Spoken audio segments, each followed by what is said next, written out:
सोचिए, अगर एक नटखट डॉग और एक चालाक मंकी दोनों को एक ही बनाना चाहिए हो तो क्या होगा। क्या वे आपस में बांटेंगे या फिर शुरू हो जाएगी एक मजेदार जंग। चलिए जानते हैं उनकी कहानी। एक छोटे से गांव में जहां हर गली में बच्चों की हंसी गूंजती है, वहीं रहते थे शेरू नाम का एक प्लेफुल पप और मॉन्टी नाम का एक मिस्चिवस मंकी। दोनों की दोस्ती पूरे गांव में मशहूर थी, लेकिन उनकी शरारतें भी कम नहीं थीं। वे पक्के दोस्त थे, लेकिन ओ बॉय, उन्हें एक दूसरे को छेड़ना और परेशान करना बहुत पसंद था। कभी शेरू मॉन्टी की पूंछ खींच लेता तो कभी मॉन्टी शेरू के कानों में फुसफुसाकर भाग जाता। उनकी मस्ती देखकर गांव वाले भी मुस्कुरा उठते। एक दिन जब सूरज चमक रहा था और हवा में ताजगी थी, शेरू ने घास में एक बड़ा चमकीला पीला बनाना देखा। उसकी आंखें चमक उठीं। मैंने इसे पहले देखा, उसने जोर से भौंकते हुए कहा। उसकी आवाज में इतनी खुशी थी कि जैसे उसे कोई खजाना मिल गया हो। लेकिन तभी मॉन्टी पेड़ की एक ऊंची शाखा पर बैठा हंस रहा था। नो वे, मैंने इसे पेड़ से तोड़ा है, मॉन्टी ने शरारती अंदाज में जवाब दिया।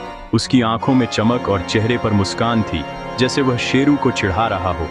ओह ओह, अब यहाँ से शुरू होती है असली मस्ती। दोनों के बीच प्लेफुल फाइट छिड़ गई। शेरू उछल उछल कर बनाना पाने की कोशिश करने लगा और मॉन्टी उसे चिढ़ाते हुए बनाना लहराने लगा। मॉन्टी फुर्ती से पेड़ पर चढ़ गया और बनाना हवा में लहराने लगा। शेरू नीचे से कूद कूद कर भौंकता रहा, जैसे कह रहा हो, मुझे भी दो, मुझे भी दो। दोनों की शरारतें देखकर आसपास के पक्षी भी चहचहा उठे। अचानक भूश, मॉन्टी ने बनाना पील नीचे फेंका और स्लिप, शेरू घास पर फिसल गया। शेरू की फिसलन देखकर मॉन्टी तो हंसी से लोटपोट हो गया और शेरू भी अपनी नादानी पर मुस्कुरा उठा। गांव के बच्चे भी तालियां बजाने लगे, लेकिन शेरू कहां मानने वाला था। वह फिर से उछला और मॉन्टी को दोस्ताना अंदाज में डराने लगा। दोनों के बीच हंसी मजाक का सिलसिला चलता रहा। Guess what? मॉन्टी अचानक ब्रांच से फिसल गया, प्लॉप, और शेरू के ठीक बगल में गिरा। दोनों एक पल के लिए चौंक गए, फिर जोर जोर से हंसने लगे और फिर वे दोनों हंस पड़े। उनकी हंसी पूरे मैदान में गूंज उठी। ऐसा लगा जैसे उनकी दोस्ती और भी गहरी हो गई हो। जल्दी ही उनकी लड़ाई एक मजेदार खेल में बदल गई। वे दौड़े, उन्होंने एक दूसरे का पीछा किया और खूब हंसे। कभी शेरू आगे, कभी मॉन्टी आगे। दोनों की मस्ती का कोई जवाब नहीं था।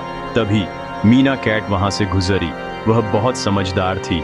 उसने मुस्कुराते हुए कहा, हे सिली फ्रेंड्स, बनाना शेयर क्यों नहीं करते?